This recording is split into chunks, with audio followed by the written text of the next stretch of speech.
Il y a une voix dans votre tête qui vous parle toute la journée. Elle analyse les situations, crée des scénarios, fait des prévisions, tire des conclusions. Et la plupart du temps, vous croyez tout ce qu'elle dit comme si c'était vrai. Cette voix vous a déjà volé des nuits de sommeil, des décisions importantes, des opportunités qui ne sont jamais revenues. Et ce qu'il y a de plus troublant, elle utilise votre propre ton. Elle paraît raisonnable. Elle paraît fiable. Elle paraît être vous. Mais si ce n'était qu'une habitude mentale, et si cette voix n'était qu'un vieil écho, un schéma qui peut être interrompu, réduit au silence, réinterprété. Imaginez-vous en train de vous réveiller sans porter des inquiétudes qui ne se sont même pas encore produites. Imaginez affronter les défis sans rester prisonnier de la peur de ce qui pourrait mal tourner. Imaginez avoir la capacité d'observer vos pensées sans être entraîné par elles. Cette transformation commence lorsque vous comprenez l'une des idées les plus puissantes du stoïcisme et l'une des plus confirmées par la psychologie moderne. Les pensées apparaissent automatiquement, mais choisir d'y croire est une décision. Dans cette vidéo, vous allez découvrir 9 pratiques qui distinguent ceux qui sont dominés par leur propre esprit de ceux qui ont appris à le diriger. Ce ne sont pas des techniques de développement personnel. Ce sont des principes simples, éprouvés par des générations, qui vous aident à retrouver ce que l'anxiété a souvent tendance à voler en premier, la paix nécessaire pour penser avec lucidité. Avant de commencer, écrivez dans les commentaires « Mon esprit travaille pour moi ». Ce geste simple est un rappel de quelque chose que beaucoup de gens oublient. Votre esprit est un outil puissant, mais il a été conçu pour vous servir et non pour diriger votre vie. Leçon 1. Votre esprit est plus puissant que vous ne le pensez. Apprenez à l'utiliser à votre avantage. Vous êtes-vous déjà arrêté un instant pour réaliser à quel point votre esprit travaille pour vous chaque jour? Des milliers de pensées apparaissent, s'organisent, construisent des chemins. Votre esprit est l'un des outils les plus puissants qui existent, et il est actif en ce moment même, en train de traiter chaque mot de cette vidéo. Mais voici quelque chose que peu de personnes comprennent. Toutes les pensées qui surgissent dans votre esprit ne sont pas là pour vous aider. Certaines arrivent pour construire, en apportant de la clarté, de la force et une direction. D'autres arrivent déguisées en réflexion, alors qu'en réalité elles sont du sabotage. Mais la clé, c'est que vous pouvez apprendre à faire la différence. Ces pensées destructrices ont toujours le même ton. Encore une erreur de plus. Encore une occasion manquée. J'aurais dû agir autrement. Elles ressemblent à de l'honnêteté, mais ce sont des pièges. Et plus vous les laissez passer sans les remettre en question, plus elles prennent de place. Imaginez les choses ainsi. Votre esprit est comme un marathon. Vous avez les capacités, vous avez l'endurance, vous avez le potentiel pour aller loin. Mais si vous portez un sac à dos lourd à chaque étape, le voyage devient de plus en plus difficile. Non pas parce que vous êtes faible, mais parce que ce poids n'avait pas besoin d'être là. La question n'est pas de savoir si vous êtes capable de courir. La question est, qu'est-ce que vous continuez à porter alors que vous n'en avez plus besoin? Marc Aurèle a écrit « Le bonheur de votre vie dépend de la qualité de vos pensées ». Il avait raison. Et qu'est-ce que cela signifie dans la pratique? Que vous avez une influence réelle sur le fonctionnement de votre esprit, pas un contrôle total, mais une influence réelle. Et cela change tout. Si les pensées sont des graines, vous pouvez choisir avec davantage d'attention ce que vous semez. Parce que tôt ou tard, tout ce qui a été semé fleurira à l'intérieur de vous.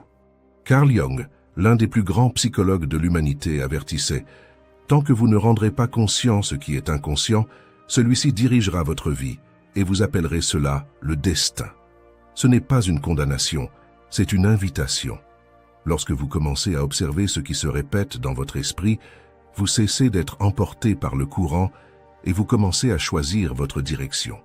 Ce qui semblait autrefois être de la malchance ou du destin révèle ce que cela a toujours été. L'écho de pensées qui n'ont pas encore été remises en question.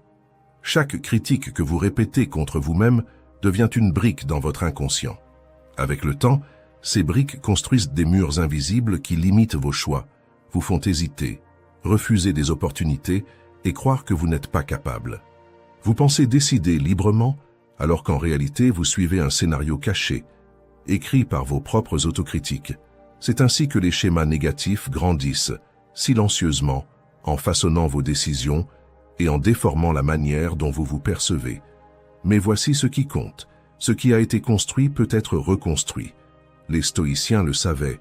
Au lieu de s'enfoncer dans l'autocritique, ils transformaient leurs erreurs en apprentissage.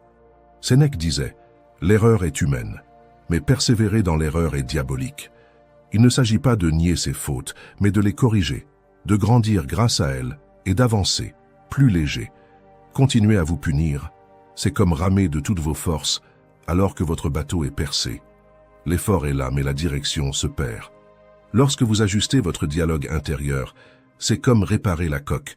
Le bateau commence enfin à naviguer et le courant qui autrefois vous noyait commence à vous porter vers l'avant.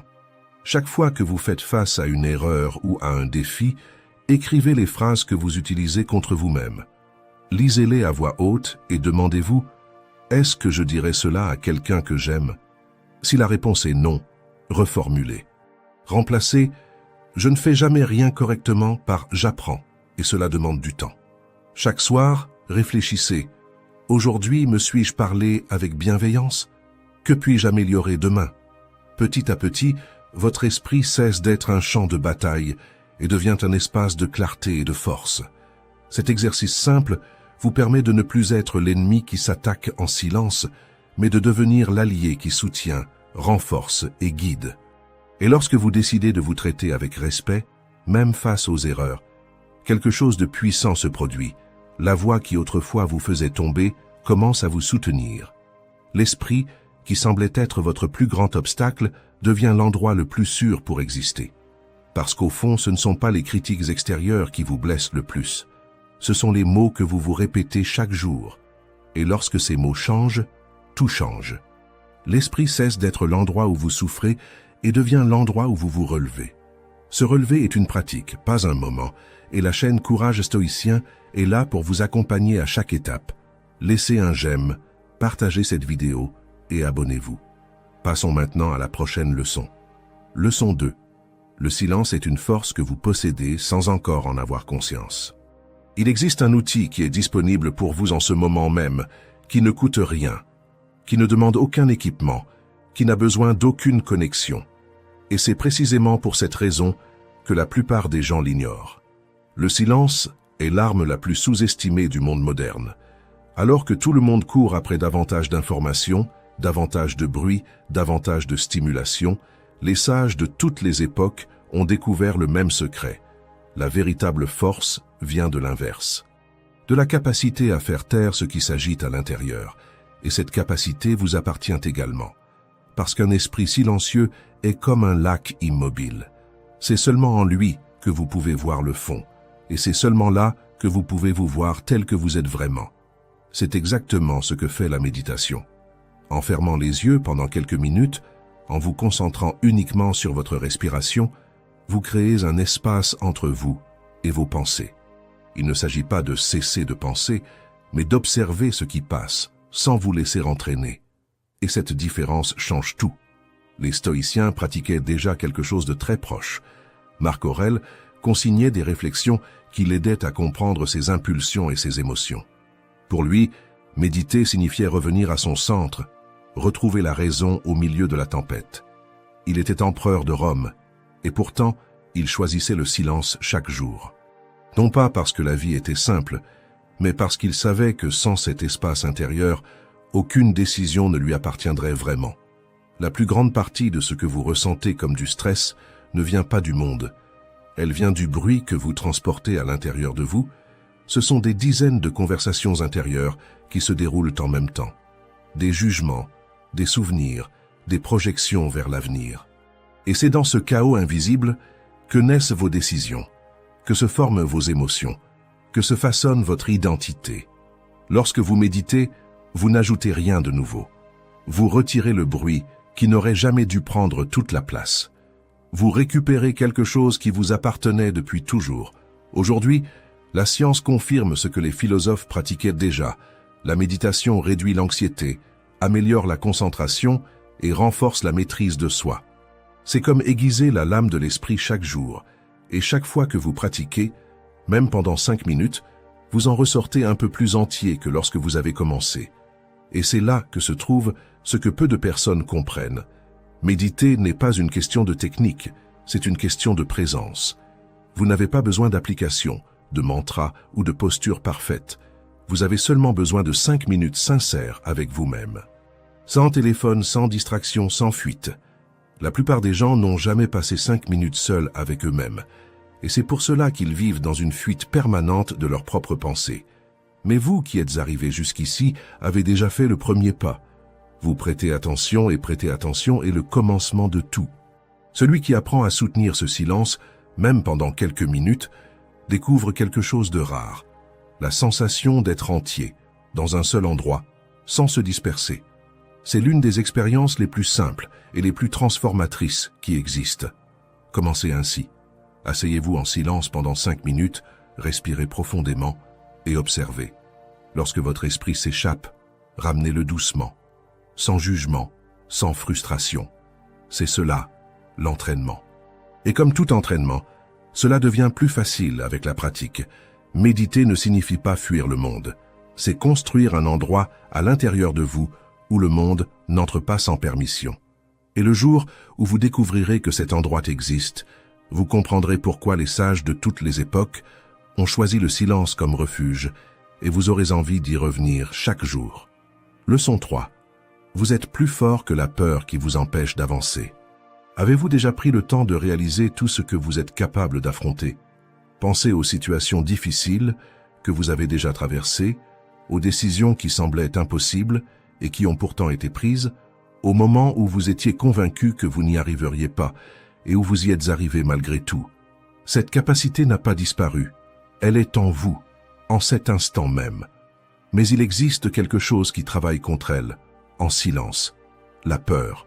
Pas la peur qui crie, qui vous avertit d'un danger réel. La peur qui murmure, celle qui vous convainc petit à petit d'abandonner ce qui pourrait changer votre vie. Et le plus trompeur, c'est qu'elle vous fait croire qu'elle vous protège, alors qu'en réalité, elle vous emprisonne. Pensez à toutes les occasions qui sont déjà passées près de vous parce que vous avez cru à ce murmure. Combien de décisions avez-vous repoussées? Combien de rêves avez-vous rangés dans un tiroir? Combien de conversations avez-vous évitées? La peur est comme un labyrinthe de portes verrouillées. Plus vous évitez de l'affronter, plus ces portes semblent se multiplier, jusqu'à vous entourer de tous les côtés. Mais voici la vérité qui change tout. Le problème n'est pas la peur en elle-même. Le problème, c'est ce que vous lui donnez à manger. Plus vous construisez des scénarios catastrophiques dans votre esprit, plus la peur grandit, comme une ombre qui paraît immense, jusqu'au moment où vous réalisez qu'elle n'était qu'une silhouette sans véritable substance. Ce que vous nourrissez prospère, et ce que vous affrontez diminue. Marc Aurèle a écrit « Si quelque chose d'extérieur te cause de l'anxiété, ce n'est pas cette chose qui te trouble, mais le jugement que tu portes sur elle, et tu peux changer ce jugement dès maintenant. » C'est là que tout bascule. Changer son jugement, c'est changer la taille de la peur. Et changer son jugement est à votre portée dès maintenant. Imaginez la peur comme une pièce plongée dans l'obscurité. De loin, tout semble menaçant. Des formes étranges, des silhouettes inquiétantes. Mais lorsque vous allumez la lumière, vous découvrez qu'il n'y avait pas de monstre, seulement de la poussière accumulée. Les stoïciens le savaient. Au lieu de fuir la peur, ils la plaçaient devant eux, comme quelqu'un qui allume volontairement la lumière. Fermez les yeux et imaginez, avec précision, le pire qui pourrait arriver dans la situation qui vous paralyse. S'il s'agit d'une présentation, visualisez le moment où vous oubliez vos mots. S'il s'agit d'une décision difficile, imaginez que vous commettez une erreur. Puis demandez-vous, si cela arrivait vraiment, est-ce que je perdrais tout? Ou est-ce que je ne traverserais qu'un inconfort temporaire? Et si cela se passe mal, comment pourrais-je y faire face? La plupart du temps, vous découvrirez que ce que vous appeliez un monstre n'était qu'une ombre. Pas un gouffre impossible à franchir, mais un obstacle bien plus petit qu'il ne semblait l'être. Cette clarté ne fait pas disparaître la peur, mais elle réduit le pouvoir qu'elle exerce sur vous. Parce que vous cessez de lutter contre l'inconnu et commencez à voir ce qui est réel. Confucius disait « Il vaut mieux allumer une petite bougie que maudire l'obscurité ». Faire un petit pas suffit déjà à réduire considérablement l'intensité de la peur. C'est comme observer une rivière qui paraît profonde, puis découvrir, en y mettant le pied, qu'elle est beaucoup moins profonde qu'elle ne semblait l'être. Donnez un nom à votre peur. Ne dites pas simplement « j'ai peur d'échouer ». Demandez-vous Échouer en quoi? Qu'est-ce qui m'effraie exactement? Ensuite, utilisez la technique du pire scénario. Si cela tourne mal, quelle est la conséquence réelle? Et comment puis-je y faire face? Et enfin, agissez même avec la peur. N'attendez pas d'avoir une confiance totale. Faites un petit pas mais avancez. À chaque mouvement, la peur diminue et vous devenez plus fort. La peur n'a pas besoin d'être votre ennemi. Elle peut devenir une boussole, indiquant les endroits où vous avez le plus de chances de grandir. Très souvent, ce qui vous effraie le plus est précisément ce qui vous transforme le plus. La prochaine fois que la peur apparaîtra, demandez-vous, cette peur est-elle un avertissement face à un danger réel ou est-elle le signe que je suis sur le point de grandir? La plupart du temps, c'est la deuxième option. Et c'est précisément là que vous devez aller. Parce que celui qui fuit la peur fuit la vie qu'il pourrait avoir. Et celui qui l'affronte découvre quelque chose que ce voleur silencieux lui a caché pendant des années. Vous avez toujours été plus grand que lui. Leçon 4. N'essayez pas de sauver ce qui est déjà terminé. Votre esprit est l'endroit où vous passez chaque seconde de votre vie, et il possède un potentiel que la plupart des gens n'utilisent jamais vraiment, non pas parce qu'il manque de capacité, mais parce que, bien souvent, nous restons prisonniers de pensées qui ne nous servent plus, sans réaliser que nous avons le pouvoir de les remplacer. Réfléchissez à ceci. Que faites-vous lorsqu'une ampoule est grillée? Vous n'essayez pas de la rallumer, vous n'attendez pas qu'elle fonctionne à nouveau toute seule.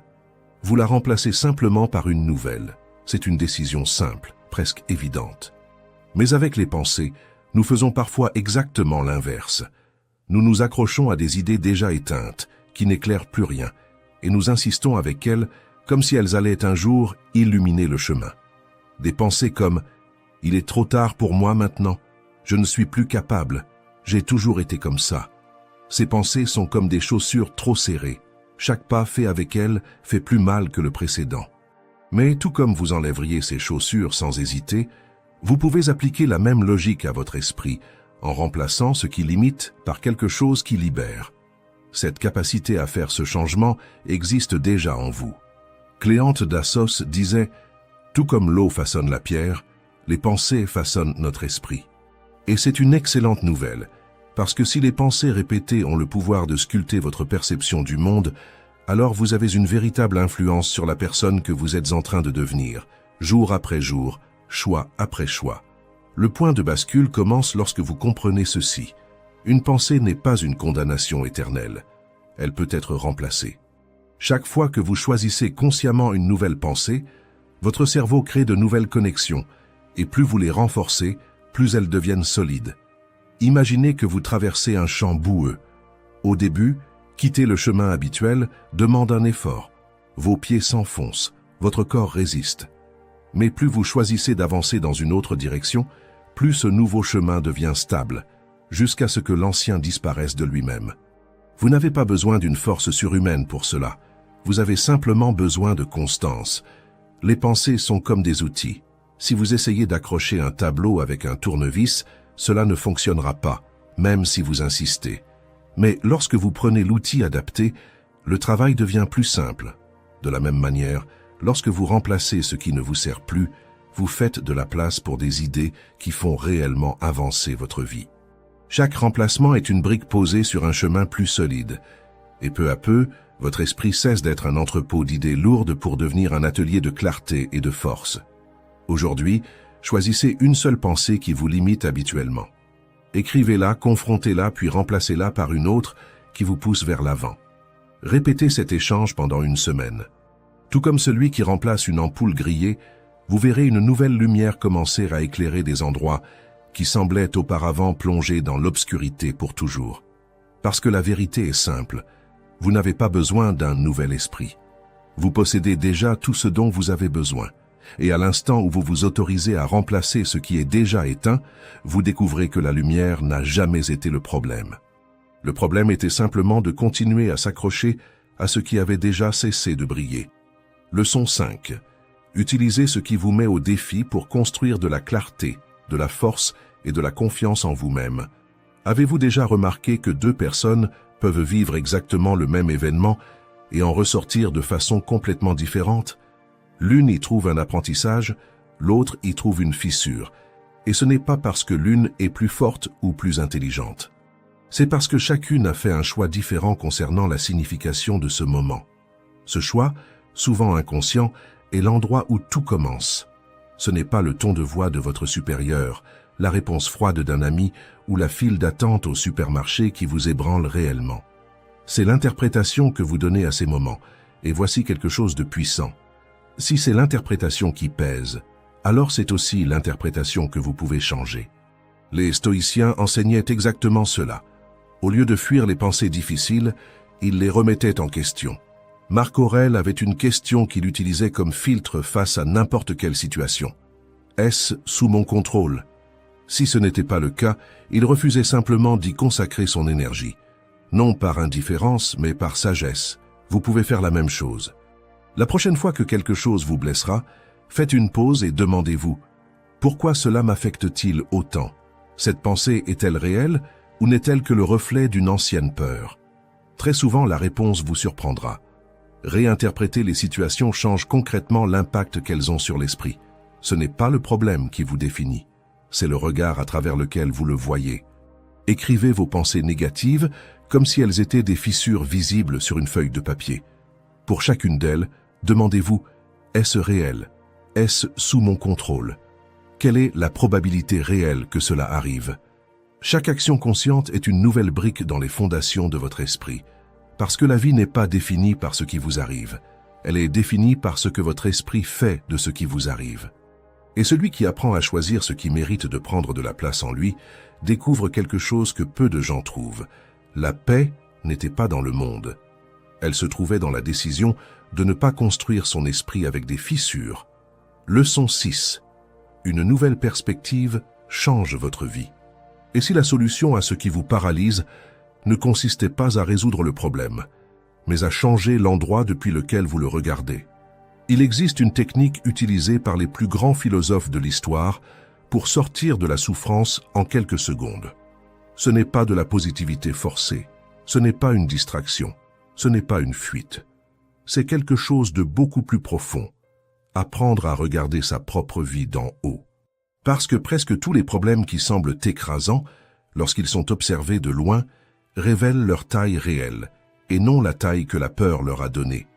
Imaginez que vous observiez une ville depuis un avion. En bas, les embouteillages qui semblaient insupportables se réduisent à de petites lignes de lumière en mouvement. Rien n'a changé dans la ville, mais la perspective a tout changé. Ainsi est la vie. Lorsque vous êtes à l'intérieur du problème, il remplit tout l'espace.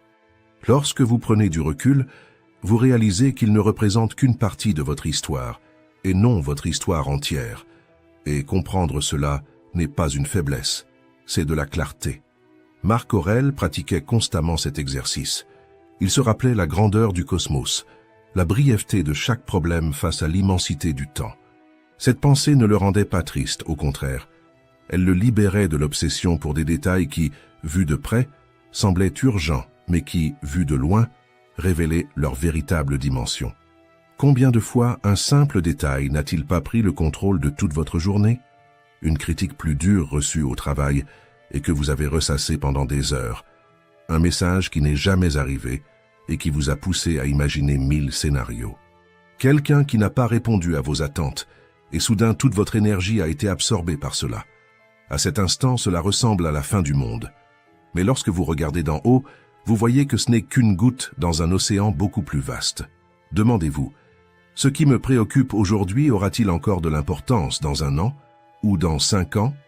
Très souvent, la réponse sera non. Et à cet instant, quelque chose se relâche. Les stoïciens appelaient cette pratique la vue d'en haut. Marc Aurèle s'imaginait observer la Terre depuis l'espace, voyant des guerres entières comme des fourmilières se disputant des miettes.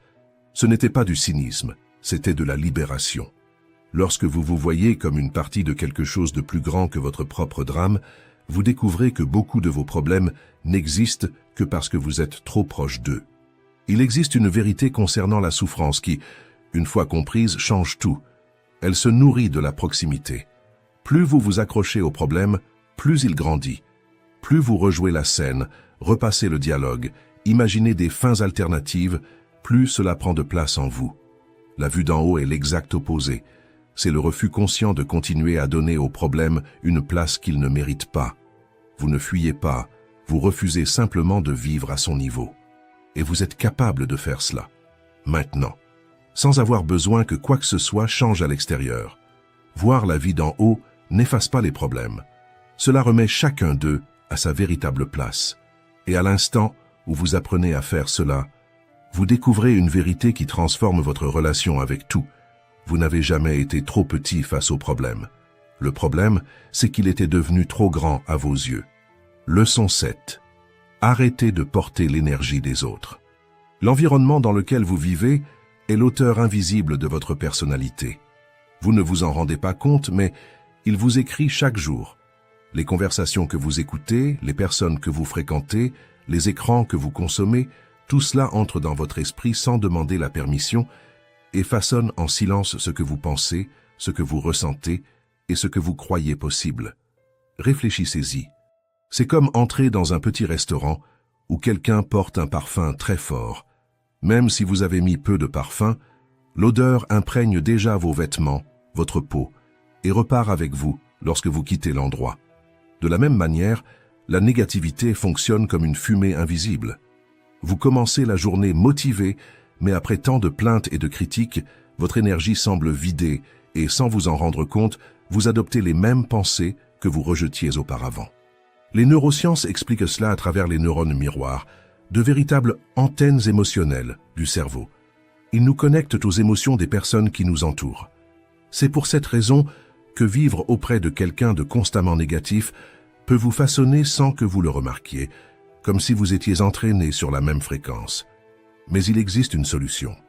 Pensez à une pièce remplie de fumée. Vous pouvez ouvrir les fenêtres, allumer un ventilateur ou simplement sortir de la pièce. Avec l'esprit, c'est pareil. Vous pouvez choisir ce que vous laissez entrer et ce que vous gardez à l'extérieur. Sénèque conseillait, entourez-vous de personnes capables de vous rendre meilleur et en même temps, cherchez à améliorer les autres.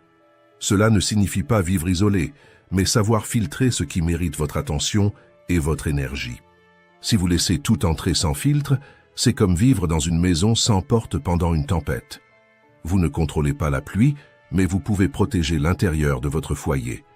Daniel Goleman, dans L'intelligence émotionnelle, explique que les émotions négatives sont extrêmement contagieuses. Mais lorsque vous développez votre conscience émotionnelle, vous apprenez à distinguer ce qui vous appartient de ce qui provient d'une influence extérieure. C'est comme installer une porte vitrée. Vous voyez ce qui se trouve dehors, mais vous décidez de ce qui peut entrer. Protéger votre esprit demande de la pratique. Si, chaque jour, les informations anxiogènes, les réseaux sociaux ou les conversations toxiques absorbent votre énergie, essayez de fermer ces fenêtres ouvertes. Cela peut signifier mettre certains profils en sourdine parce qu'ils ne diffusent que du pessimisme. Quitter des groupes où les conversations ne sont faites que de plaintes, éteindre la télévision lorsque tout ce qui y passe n'est que tragédie. Refuser ce café où l'on passe son temps à parler en mal de la vie des autres, ou simplement poser votre téléphone pendant quelques heures. De petits choix comme cela empêchent la négativité d'entrer sans invitation et rendent à votre esprit l'air pur dont il a besoin pour respirer. Lorsque vous fermez ces fenêtres, vous gagnez quelque chose d'encore plus précieux, du temps et de la vie. Et ce temps n'est pas destiné à être rempli par davantage de distractions, mais par ce qui renouvelle votre vitalité. Marcher en plein air, passer du temps avec des personnes qui vous inspirent, ou investir dans un loisir qui nourrit votre esprit. Chaque choix de ce type est comme une pierre solide ajoutée aux fondations de votre forteresse intérieure. Les stoïciens appelaient en cela la citadelle intérieure, un espace de stabilité en vous qu'aucune tempête extérieure ne peut renverser. Ce n'est pas un mur d'isolement, mais un refuge de conscience et de clarté. Vous construisez cette citadelle lorsque vous apprenez à méditer, réfléchir, lire, ou simplement rester en silence pendant quelques minutes chaque jour. C'est dans ce silence que l'esprit retrouve sa force et devient inébranlable. Vous ne contrôlez pas la tempête à l'extérieur, mais vous contrôlez la manière dont elle entre dans votre maison. Chaque porte que vous fermez à ce qui contamine devient une muraille qui protège ce qui vous soutient. Et peu à peu, ce qui n'était qu'une défense devient une force. Parce qu'au fond, il n'existe qu'une seule différence entre celui qui est emporté par son environnement et celui qui le transforme. L'un absorbe tout ce qui arrive, l'autre choisit. Et celui qui apprend à choisir découvre quelque chose de rare. L'environnement cesse de lui dicter qui il est. C'est lui qui commence à décider de ce qu'il sera. Leçon 8. Ne laissez plus cela voler votre paix. Il arrive un moment où tout ce que vous tolérez commence à définir qui vous êtes. Ce n'est pas un seul coup qui détruit une vie, c'est l'accumulation silencieuse de ce qui aurait dû être coupé et qui ne l'a jamais été. Cette pensée qui est revenue hier, cette habitude que vous remettez toujours à plus tard, cette personne qui draine votre énergie depuis des années. Chacune semble trop petite pour devenir un véritable problème. Pourtant, c'est exactement ainsi qu'un problème se construit. C'est comme un tiroir dans votre maison. Au début, il n'y a que quelques objets inutiles, un stylo qui n'écrit plus, une feuille froissée, une clé dont vous ne vous souvenez même plus l'utilité. Cela paraît inoffensif, alors vous laissez tout là. Mais avec le temps, le tiroir se remplit de choses inutiles, jusqu'au jour où vous avez besoin de trouver quelque chose d'important, et qu'il n'y a plus ni place, ni clarté. L'esprit fonctionne de la même manière. Les petites pensées négatives, les habitudes nocives ou les relations qui épuisent votre énergie commencent discrètement, presque invisiblement. Mais si vous ne les affrontez pas, elles s'accumulent jusqu'à étouffer ce qui compte réellement.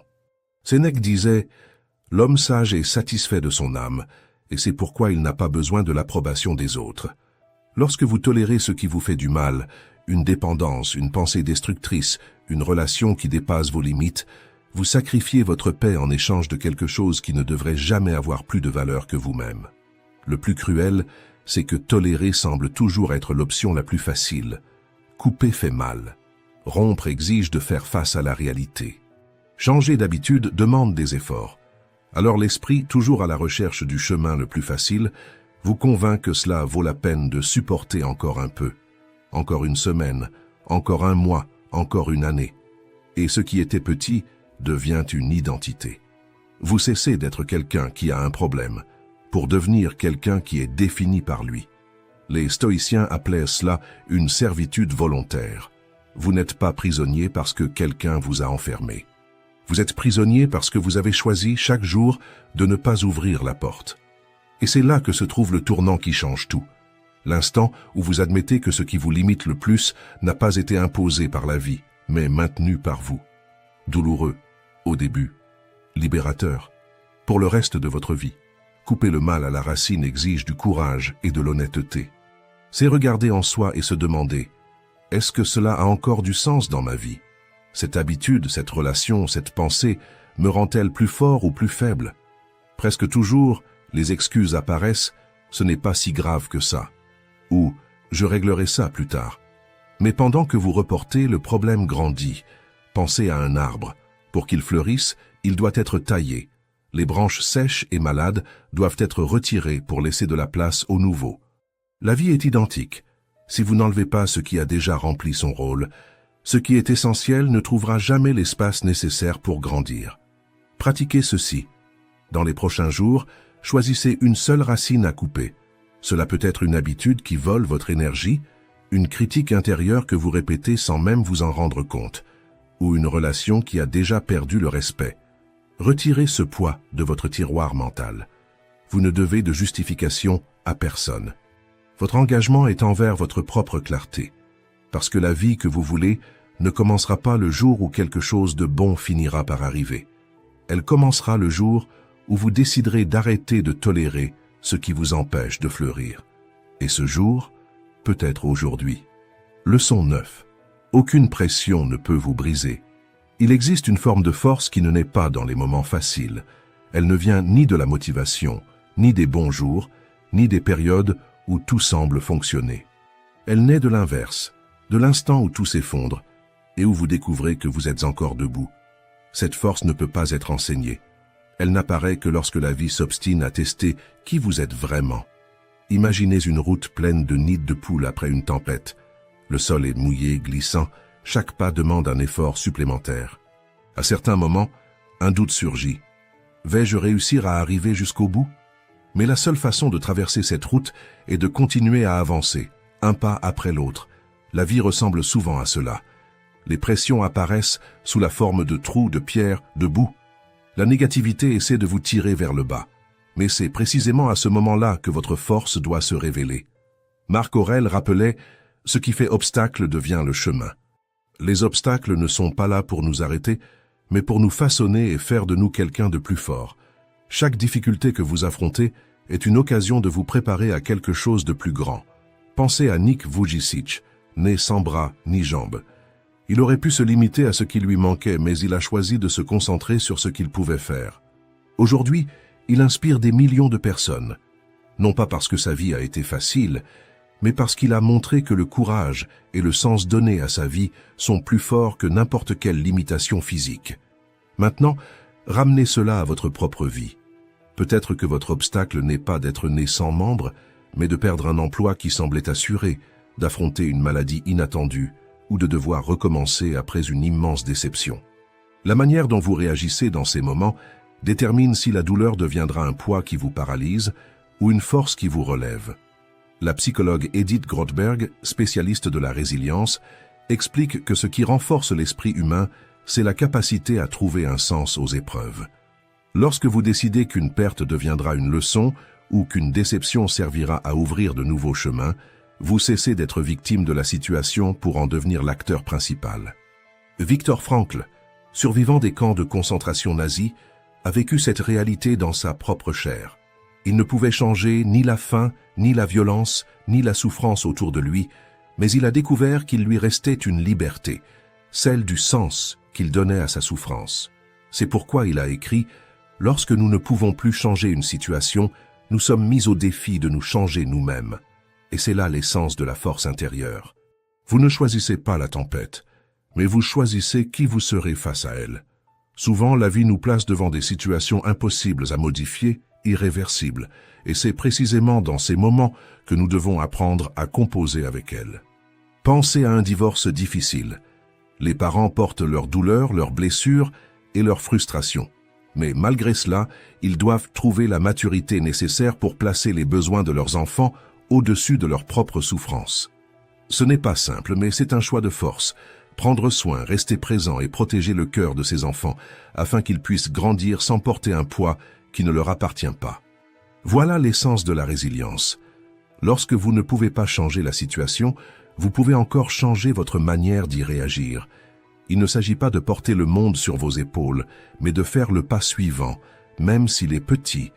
Et c'est exactement ce que la vie nous demande, des pas. Parce que chaque pas, aussi petit puisse-t-il paraître, vous rapproche de l'endroit où vous voulez arriver. Peut-être que vous ne voyez pas encore toute la route, mais la route n'a pas besoin d'être entièrement tracée avant le premier pas. Elle s'ouvre à mesure que vous avancez. Et c'est pour cela que tant de personnes n'arrivent jamais là où elles veulent aller.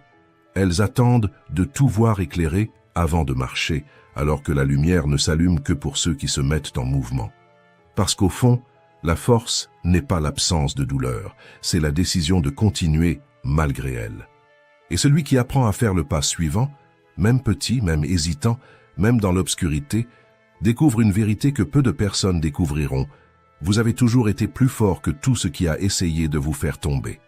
Vous avez commencé cette vidéo en portant une voix qui vous suivait depuis bien trop longtemps. Une voix qui doutait, comparait, sabotait, retenait. Une voix que vous croyiez être la vôtre et qui semblait donc impossible à faire taire. Mais au fil de chaque habitude présentée, quelque chose de silencieux a commencé à se produire. Vous avez compris que cette voix n'était pas vous. Elle n'était que l'écho d'anciennes pensées, de peurs jamais affrontées, de schémas que personne ne vous a appris à interrompre. Et ce qui semblait être votre identité n'était en réalité qu'un mécanisme entretenu. La vérité, c'est que personne n'a besoin d'une nouvelle vie pour changer de vie. On a besoin d'un nouvel esprit. Et un nouvel esprit ne naît pas de promesses grandioses. Il naît de décisions petites et répétées. Le silence choisi à la place du bruit, la pensée remise en question à la place de la pensée acceptée, la racine coupée à la place de la tolérance. Chacun de ces gestes semble insignifiant lorsqu'il est isolé, mais réuni chaque jour, il démantèle, en silence, la version de vous-même qui vivait enfermée. Et lorsque vous vous y attendez le moins, vous découvrez que la voix qui vous faisait tomber ne disparaît pas sous les attaques. Elle disparaît par remplacement. Vous avez simplement cessé de la nourrir et elle est morte de faim. Alors, Regardez-vous maintenant avec honnêteté. La vie que vous voulez n'attend pas que vous deveniez meilleur. Elle attend que vous fassiez suffisamment de silence à l'intérieur de vous pour entendre qui vous êtes réellement, sous tout ce qu'on vous a dit que vous étiez. Cette vidéo n'est pas venue vous donner des réponses. Elle est venue vous rappeler que vous les avez toujours eues. Et maintenant que la voix qui vous sabotait commence à perdre de sa force, ce qui prendra sa place dépendra de votre choix. Choisissez avec sagesse. Parce que le silence que vous venez de conquérir est le commencement de tout ce que vous allez encore construire. Aujourd'hui, vous avez goûté à votre propre pouvoir. Demain, goûtez-y de nouveau. Et le jour suivant aussi. La chaîne Courage Stoïcien existe pour vous rappeler toujours la personne que vous êtes capable de devenir. Abonnez-vous et que chaque vidéo soit une marche de plus vers la meilleure version de vous-même. Je vous retrouve dans la prochaine vidéo. Merci de votre attention.